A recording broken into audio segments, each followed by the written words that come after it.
श्री भागवत भगवान की है आरती, पापियों को पाप से है तारती। हरे कृष्णा। सभी भक्तों को श्रीमद् भागवतम के सत्र में हार्दिक अभिनंदन और सुस्वागतम। आज का हमारा विषय है श्रीमद् भागवतम के 6 स्कंद का 15वां अध्याय। विषय है अंगिरा तथा नारद मुनि का चित्रकेतु को उपदेश। आज इस विषय में, इस अध्याय में वर्णित किया गया है कि किस प्रकार राजा चित्रकेतु के शोक को नारद मुनि तथा अंगिरा ऋषि ने उनके शोक और मोह को दूर किया। उन्होंने बताया इस संसार में पिता और पुत्र का जो रिश्ता है, संबंध है, ये मिथ्या है, ये कोई वास्तविकता नहीं है। ये कर्मफल के अनुसार व्यक्ति इस जगत में आते हैं और अपने कर्मफल के अनुसार इस जगत से लौटकर चले जाते हैं। तो सुखदेव गोस्वामी वर्णन कर रहे, परीक्षित महाराज को बता रहे कि हे राजा परीक्षित, जब राजा चित्रकेतु शोकग्रस्त होकर अपने पुत्र के शव के निकट पड़े, मृतप्राय हुए थे, तो नारद तथा अंगिरा नामक 2 महर्षियों ने उन्हें आध्यात्मिक चेतना के संबंध में इस प्रकार उपदेश दिया। हे राजन, जिस शव के लिए तुम शोक कर रहे हो, उसका तुमसे और तुम्हारा उसके साथ क्या संबंध है? तुम कह सकते हो कि इस समय तुम पिता हो और वह पुत्र है, किंतु क्या तुम सोचते हो कि यह संबंध पहले भी था? क्या सचमुच अब भी यह संबंध है? क्या यह भविष्य में भी बना रहेगा? तात्पर्य में श्रील प्रभुपाद बता रहे कि नारद तथा अंगिरा मुनि के उपदेश दिए हुए मोहग्रस्त बद्धजीव के लिए वास्तविक आध्यात्मिक उपदेश है।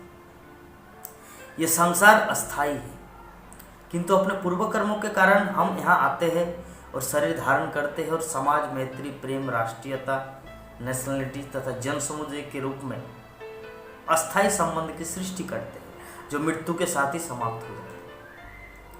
ये अस्थाई संबंध न तो भूतकाल में था, न भविष्य में रहेगा। अतः वर्तमान समय में ये तथाकथित संबंध जस्ट छलावा है, दिखावा है और कुछ। आगे वर्णन करते हैं, हे राजन, जिस प्रकार बालू के छोटे छोटे कण लहरों के वेग से कभी एक दूसरे के निकट आते हैं और कभी विलग हो जाते हैं, उसी प्रकार से देहधारी जीवात्माएं काल के वेग से कभी मिलती है तो कभी भी छूट जाती है।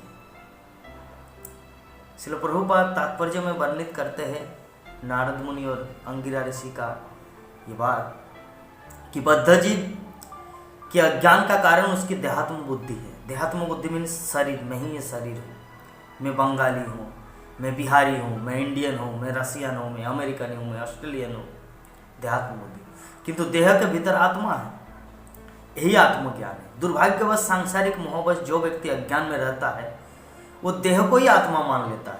उसे ये ज्ञात नहीं हो पाता कि देह पदार्थ स्वरूप है।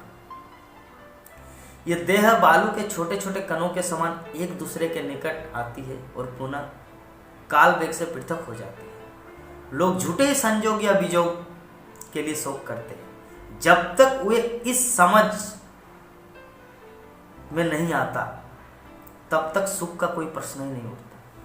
भगवत गीता में जिसके कारण भगवान श्री कृष्ण बोल रहे कि देहिनस्मिन् यथा देहे कौमारम यौवनम जरा तथा देहांतर प्राप्ति धीरस्तत्तनम मुह्यते। कि जिस प्रकार शरीरधारी जीवात्मा बाल्यावस्था से कौमारावस्था, फिर वृद्धावस्था, अंत में मृत्यु, परंतु धीर व्यक्ति जानते हैं कि आत्मा का कोई परिवर्तन नहीं है, शरीर अस्थाई है, ये चेंज होता रहेगा। जब जीवों, अंगिरा ऋषि चित्रकेतु महाराज को आगे बता रहे हैं कि जब बीजों को धरती पे बोया जाता है तो वे कभी उगते हैं और कभी नहीं आते, कभी नहीं उगते। कभी धरती उपजाऊ नहीं रहती, जिससे बीजों का बोना निरर्थक हो जाता है। उसी प्रकार परमात्मा की शक्ति से बाध्य होने पर भी भावी पिता को कभी संतान की प्राप्ति होती है तो कभी गर्भ ही नहीं रहता। तो अतः मनुष्य को चाहिए कि माता पिता जैसे बनावटी संबंध के लिए शोक न करे, क्योंकि अंततः इसका नियंत्रण परमेश्वर के हाथों में रहता है। आगे वर्णन करते कि हे राजन, तुम तथा हम अर्थात तुम्हारे परामर्शदाता, पत्नियां एवं मंत्री और समस्त संपूर्ण जगत में इस समय जितने भी स्थावर जंगम प्राणी हैं वे सभी क्षणभंगुर हैं। यह स्थिति न तो हमारे जन्म के पूर्व थी और न हमारे मृत्यु के पश्चात रहेगी। और तो इस समय हमारी स्थिति क्षणिक स्थायी है, यद्यपि वो मिथ्या नहीं है। सबों के स्वामी तथा प्रत्येक वस्तु के मालिक पूर्ण पुरुषोत्तम भगवान निश्चय ही क्षणिक दृश्य जगत में तनिक भी रुचि नहीं रखते।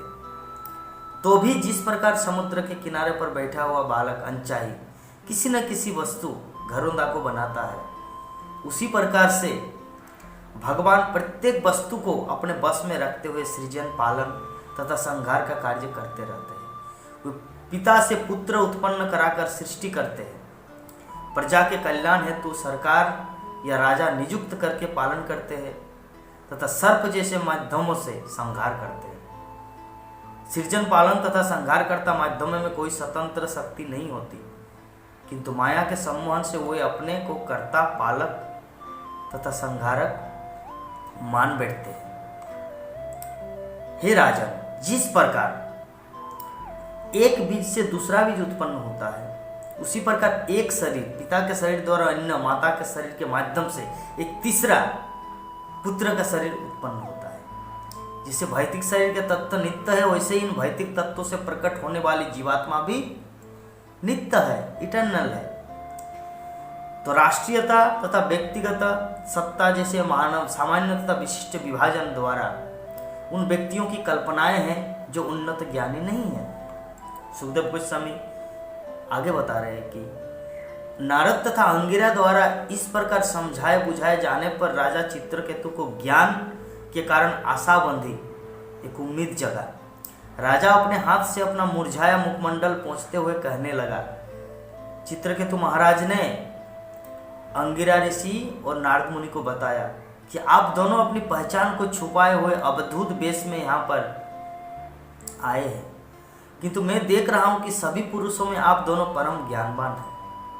आप सब कुछ जानते हैं, तो समस्त महापुरुषों में भी आप महान हैं। श्री कृष्ण के सर्वाधिक प्रिय सेवक ब्राह्मण जन जो वैष्णव पद को प्राप्त है, कभी कभी अवधूतों जैसा वेश बना लेते हैं और हम जैसे भौतिकतावादी मेटेरियलिस्टिक पर्सन को जो इंद्रिय तृप्ति में सदैव आसक्त रहते हैं, लाभ पहुंचाने एवं उनकी अविद्या दूर करने के लिए अपनी इच्छानुसार भूमंडल पर विचरण करते रहते हैं।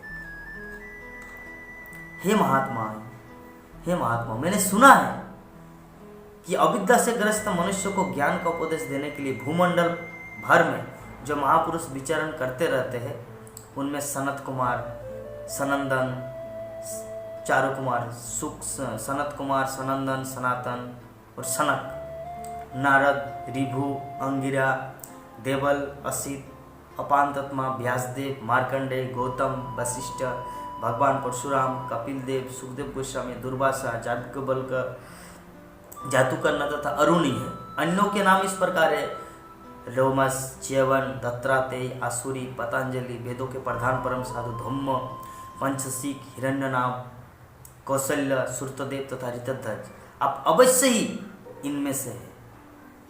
अतः मेरा विचार यही है कि हे प्रभु, चूंकि आप दोनों महापुरुष हैं, अतः मुझे वास्तविक ज्ञान देने में समर्थ है। मैं अविद्या के अंधकार में डूबा रहने के कारण सुकर अथवा कुकर जैसे ग्राम्य पशु के समान मूर्ख हूँ, अतः मुझे उबारने के लिए ज्ञान का दीपक प्रज्वलित करे। तो इसके बाद जब महाराज चित्रकेतु की ये वाणी श्रवण किए तो अंगिरा ऋषि ने कहा, हे राजन, जब तुमने पुत्र की कामना की थी तो मैं तुम्हारे पास आया था। दरअसल वही अंगिरा ऋषि मैं हूँ जिसने तुम्हें ये पुत्र दिया था। ये जो तुम्हारे पास है भगवान ब्रह्मा के प्रत्यक्ष पुत्र महान ऋषि नारद है। हम दोनों, ये नारद, हमें अंगिरा ऋषि। हे राजन, तुम पूर्ण पुरुषोत्तम भगवान के परम भक्त हो। किसी भौतिक वस्तु की हानि के लिए इस प्रकार शोक करना तुम्हारे लिए उपयुक्त नहीं है। अतः हम दोनों तुम्हें इस मिथ्या शोक से उबारने के लिए आए हैं। जो आपकी अविद्या के अंधकार में डूबे रहने के कारण उत्पन्न है। जो आध्यात्मिक ज्ञान से संपन्न है उनके लिए इस प्रकार से भौतिक लाभ तथा हानि से प्रभावित होना बिल्कुल अवांछनीय है। इस प्रकार अंगिरा ऋषि महाराज को बता रहे कि जिस समय पहले मैं तुम्हारे घर आया था उसी समय मैं तुम्हें परम दिव्य ज्ञान देना चाहता था, किंतु जब मैंने देखा कि तुम्हारा मन भौतिक वस्तु में पूर्ण रूप से उलझा हुआ है तो मैंने तुम्हें केवल एक पुत्र प्रदान किया जो तुम्हारे हर्ष, हंसी, शोक, दुख का कारण बना। मुझे पता था ऐसा होने वाला है। मैं उसी समय जब आया था आपके घर, मैं आपको ज्ञान देना चाहता था, लेकिन मैंने देखा कि भौतिकता पर उलझे हुए आपको उस समय ये हजम नहीं होगा।